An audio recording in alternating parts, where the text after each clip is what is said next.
Olá. Prosseguindo no estudo do Evangelho segundo o Espiritismo, no seu capítulo 13, não saiba a vossa mão esquerda o que dê a vossa mão direita, o tema deste vídeo é o óbolo da viúva. Allan Kardec destaca um texto do Evangelho de Marcos e de Lucas para mostrar este estudo. Ele fala assim: estando Jesus sentado defronte do gasofilácio, ao observar de que modo o povo lançava ali o dinheiro, viu que muitas pessoas ricas o deitavam em abundância. Nisso veio também uma pobre viúva, que apenas deitou 2 pequenas moedas do valor de 10 centavos cada uma. Chamando então seus discípulos, disse-lhes: em verdade vos digo que esta pobre viúva deu muito mais do que todos os que antes puseram suas dádivas no gasofilácio, pois que todos os outros deram do que lhes abunda, ao passo que ela deu do que lhe faz falta. Deu mesmo tudo o que tinha para seu sustento. Há uma circunstância que é interessante a gente destacar. Primeiro, o gasofilácio. O gasofilácio é uma urna, é um vaso, um cofre de bronze, situado dentro do templo, no pátio das mulheres. Haviam 13 dessas urnas, desses vasos de bronze, espalhados ali dentro do pátio das mulheres. Então era próprio para recolher as ofertas que os judeus deixavam ali para o templo, para as atividades do templo. Então, o que acontece? Quando a pessoa dava poucas moedas, você ouvia o barulho das moedas caindo dentro da urna, né? Que, afinal, era de metal. Quando davam muitas moedas, aquilo chamava atenção. E haviam ali autoridades do templo observando, cuidando de tudo aquilo.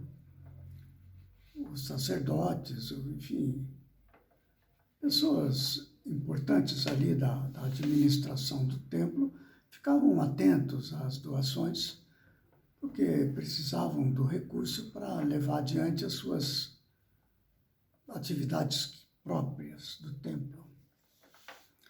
Então havia esta situação de muita evidência para quem dava muitas moedas, para quem dava poucas moedas. Certamente, para quem dava poucas moedas, quase ninguém dava importância. Para quando davam muitas moedas, aquilo chamava atenção e dava um destaque para a pessoa que depositava ali grandes quantidades, né? Isso é uma questão que está bem evidente. A outra questão é a questão da viúva, que está falando de pessoas ricas que davam do que lhes sobrava, e da viúva, que deu tudo que tinha, 2 pequenas moedas. A situação das viúvas em Israel naquela época, enfim, naquela época em todos os países ali da região, nós estamos falando de Israel, que havia, assim, muito pouca consideração para com a mulher. A sociedade era dominada pelos homens. A tarefa da mulher era cuidar de casa, cuidar dos filhos. Mas havia uma lei que vigorava naquela época, que chamava-se Lei do Levirato. Era uma lei hebraica que obrigava um homem a se casar com uma viúva de um irmão quando, depois de morto, não deixasse herdeiro. Então, veja, uma pessoa está casada, ele não tem filhos e vem a falecer o homem. Se esse falecido tem irmão solteiro, então esse irmão solteiro precisa se casar com a viúva. E o primeiro filho que viesse deste casamento, da viúva com o seu cunhado, seria como filho do falecido e receberia dele o seu nome para dar seguimento ao nome da família, ao nome do irmão falecido. Quando esse falecido não tivesse irmãos, ela, a viúva, deveria voltar para a casa dos pais, se isso fosse possível, não é? Mas havia muito abandono, muito abuso. Há mais de uma situação no Evangelho onde Jesus se refere à viúva, como foi a cura da viúva de Naim. E há outras situações onde a situação da viúva pobre fica muito pobre, perde tudo. As pessoas ali do templo, fariseus, escribas, a protesto de longas orações, eles devoravam a casa das viúvas, como alerta Jesus, né? Então elas eram muito alvo daquela época, dessa maldade humana, digamos assim. E ali estava então esta situação tremenda. Uma viúva, não tinha nada, 2 pequenas moedas, era tudo que ela tinha, inclusive para o seu sustento. Ela vem e faz a sua oferta para o templo, para os negócios de Deus, para que o templo era que cuidava dos interesses de Deus. Não é? E aquela outra situação das pessoas ricas que davam daquilo que lhes sobrava, não fazia diferença para eles se desse aquela quantia que chamava a atenção e certamente os beneficiava com o interesse da sua ação. E ali estava Jesus, que observava o íntimo das pessoas. Ele não estava preocupado com quantas moedas, com a generosidade dos ricos, né? E com a precariedade da pessoa pobre. Não. Jesus estava olhando para a motivação das pessoas. Tanto que ele fala ali, observar de que modo o povo lançava ali o dinheiro. Nós podemos até considerar que Jesus, nesta situação, representa no ser humano o espírito, o self, já que o espírito, nós como espírito, que é o que nós somos, estamos em perfeita comunhão com Deus, no nosso grau evolutivo. Então, o espírito, ele é o ser divino em nós, através da consciência.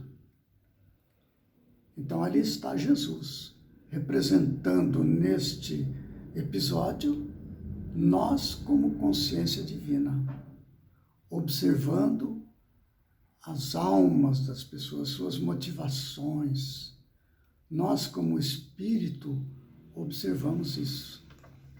Mas nós, como ego, observamos a abundância, o valor que é transmitido. Então veja que interessante que o quadro nos remete à análise do nosso próprio ser. Nós como espírito, Jesus, e nós como ego, como pessoa encarnada, pessoa ligada às coisas da matéria, interessados no barulho ali das muitas moedas, aquela coisa, admirando as pessoas que dão muitas moedas, preocupados com as coisas materiais. Então é muito interessante analisar sob este ângulo. Allan Kardec faz alguns comentários e ele inicia dizendo que nós aqui, como encarnados, temos essa duplicidade, essa dualidade de pensar na extensão da generosidade e não na qualidade da generosidade, que é o que Jesus estava fazendo. Ele examinava a qualidade do íntimo e não a quantidade. Mas nós, como pessoa encarnada, estamos nessa situação. Gostaríamos de ter muito dinheiro para realizar grandes obras de beneficência e tudo mais. Só que nós não percebemos, e o texto nos chama atenção para nós próprios, para nossas motivações, porque Jesus olhava ali para as motivações, nós ficamos descuidados desta parte. Gostaríamos de dar grandes quantidades em benefícios, de ação de beneficência, etc. Certamente que há mérito nisso. Fazer o bem sempre é um ato meritório diante de Deus. Mas a questão que Kardec chama aqui para nós é, se nós queremos esta quantidade, será que nós não somos motivados no nosso íntimo, sem até percebermos, motivados pela vaidade, não é? De ser a pessoa que realiza grandes coisas. Então ele chama atenção para isso, para que a gente fique atento quando nós queremos realizar grandes obras de bondade, de generosidade, o que nos move? O que é verdadeiramente, sob o olhar de Jesus no nosso íntimo, olhar da nossa consciência sobre nós próprios? O que nós queremos, afinal? E ele faz um alerta, ele traz algumas frases para que a gente olhe a verdadeira generosidade. Ele faz o seguinte comentário, Allan Kardec, numa frase, olha só. Na verdadeira caridade, o homem pensa nos outros antes de pensar em si. Ele está alertando para a gente calibrar o nosso olhar, né? Quando eu penso em mim, eu quero ser a pessoa considerada generosa, que sou capaz de grandes lances de generosidade para benefício de muitos. Então, eu estou pensando em mim, talvez antes de pensar nos outros. É certo que há uma generosidade, há uma intenção de servir realmente, porém, nós costumamos carregar, pensar antes em nós do que no outro. Então, está chamando atenção para nós, né? Ele prossegue. O ponto sublimado da caridade, se é que nós queremos fazer a caridade, então é o seguinte, o ponto sublimado da caridade estaria em a pessoa procurar no seu trabalho, pelo emprego de suas forças, de sua inteligência, de seus talentos, os recursos de que carece para realizar seus generosos propósitos. Haveria nisso o sacrifício que mais agrada ao Senhor. Qual é o sacrifício? Através do meu trabalho. Olha aqui, eu não estou imaginando que se eu tivesse uma grande fortuna, que eu ganhasse na loteria, ou houvesse uma herança, que me chegasse um grande recurso, eu então faria isso, faria aquilo, faria aquele outro. A gente fica nesses devaneios. Mas aí não haveria esforço algum. Pouco seria o benefício para nós, no nosso caminho que leva ao reino dos céus. O reino do céu é desbravado dentro de nós, neste conflito entre o self, que é o ser cheio de misericórdia verdadeira, de compaixão, de solidariedade, não é, de fraternidade, com a pessoa do mundo, o ego. Esta é a grande luta nossa. Quando eu quero praticar a caridade, eu quero servir ao próximo, então eu vou com o meu trabalho, faço o que eu posso, vou atrás do meu esforço, dando de mim, não é? Alguma coisa, e aí está o sacrifício. Eu sacrifico meus interesses para servir ao próximo, não é? E Kardec comenta esta parte assim, né? Ele fala também, no caso, ele destaca até a questão dos espíritas. Ele fala assim, quer dizer dos que esperam encontrar nos espíritos auxiliares que os secundem na consecução de tais objetivos. Então, quem está fazendo são os espíritos e não nós, não é? No fim, vai encontrar decepção, não tem outro caminho. Então, olha como a mensagem do óbolo da viúva remete-nos ao questionamento da nossa luta interior. O que nos move? Não é? Ele faz um comentário diante do seguinte: aqueles cuja intenção está isenta de qualquer ideia pessoal devem consolar-se, não é? Da impossibilidade que se veem de fazer todo o bem que desejariam, lembrando-se de que o óbolo do pobre, do que dá privando-se do necessário, pesa mais na balança de Deus do que o ouro do rico que dá sem se privar de coisa alguma. Precisamos nos lembrar disso. Que às vezes nós queremos, sem perceber, queremos aparecer. E isto aí é vaidade. Nós estamos alimentando o ego, consolidando-nos nesta posição, sem conseguir escapar da armadilha íntima, né? Eu quero fazer o bem, eu fico feliz em fazer o bem. Isso é respeitável, naturalmente. Mas, por outro lado, eu estou me assentando firmemente nos anseios do ego. Para fazer o bem, me consolido com os pés firmes no lado do ego. Então, eu não saio do lugar. Não é? Ele fala assim, todo aquele que sinceramente deseja ser útil a seus irmãos, 1000 ocasiões encontrará de realizar o seu desejo. A questão é, eu desejo ajudar o meu irmão? Eu estou disposto a sacrificar algo de mim mesmo? Eu estou realmente querendo ajudar? Não que a gente deva deixar de fazer, porque aquele que dá por ostentação, ele com o tempo vai acostumar-se ao ato de dar e consolidar em si, não é? Esta virtude, mesmo dando com ostentação. Entre dar com ostentação e não dar, melhor que dê, porque assim beneficia alguém é beneficiado. Não é? Mas, porém, estar atento às nossas motivações, não deixar de fazer o bem, mas analisar o que nos move. Eu sacrifico alguma coisa ou só estou querendo aparecer perante mim mesmo ou perante a minha comunidade?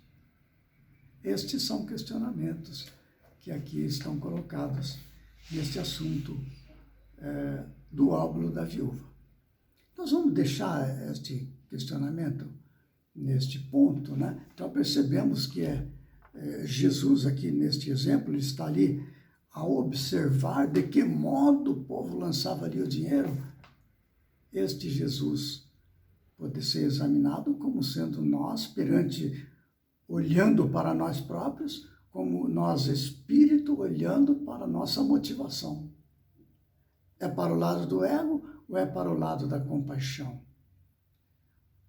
Aí ficam então esses desafios para nós pensarmos, né, analisarmos a nossa real intenção, né, o que nos move, afinal de contas.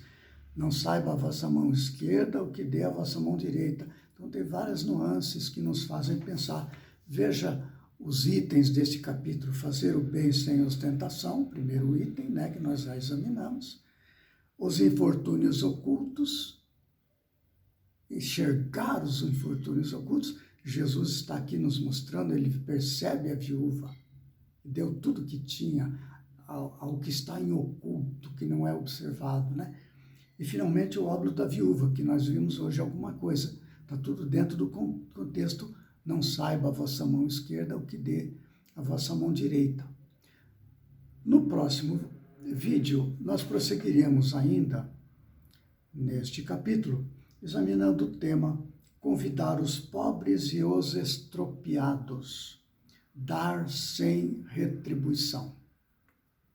Até lá, então, e que Jesus nos ampare.